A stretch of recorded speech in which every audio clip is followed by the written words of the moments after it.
Twin জার্নিতে আমরা সর্বদাই বলে থাকি যে ডিএম, ডিভাইন ম্যাসকুলাইন, মাই টুইন, আমার কাউন্টার পার্ট, এই যে শব্দগুলো আমরা ব্যবহার করে থাকি, এই যে ডিএম ডিএম সবসময় বলে থাকি, এই ডিএমটা আসলে কে আমাদের ডিএম হয়ে আসে?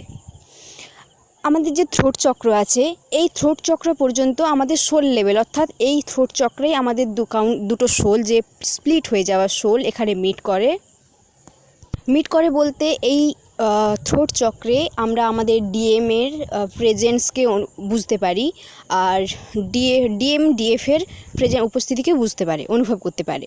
আর থার্ড আইয়ে গিয়ে সেটা একদম পার্মানেন্ট ইউনিয়ন হয়ে যায়। আর সেভেন্থ চক্রে গিয়ে কি হয়, একদম একটা ওয়ান রূপ ধারণ করে, মানে আমাদের যে একটা পূর্ণ সোল সেভেন্থ চক্রে হয়।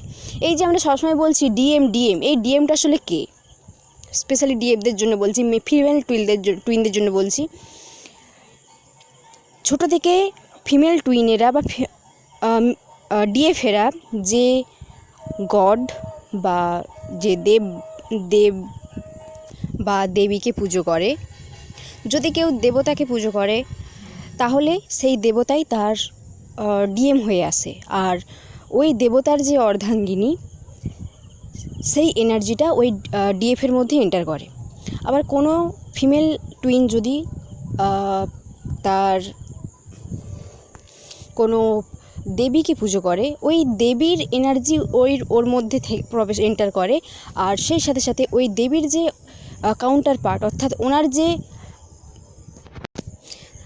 ওই দেবীর যে সঙ্গী বা ওনার যে হাজব্যান্ড, ওনার যে এনার্জি, সেটা মেল টুইনের মধ্যে প্রবেশ করে।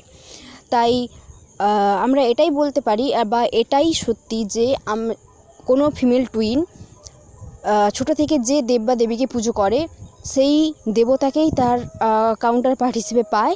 আর কাউন্টার পার্ট হিসেবে পায় বলতে ওই দেবতার যে এনার্জি ওই কাউন্টার পার্টের মধ্যে থার্ড আই পর্যন্ত এন্টার করে, অ্যান্ড তারপরে অর্থাৎ ওই দেবতাকেই তার ডিএম হিসেবে পায়। আর কোনো দেবীকে পুজো করলে দেবীর যে হাজব্যান্ড তাকেই তার পার্টনার হিসেবে পায়, মানে তার ডিএম হিসেবে পায়।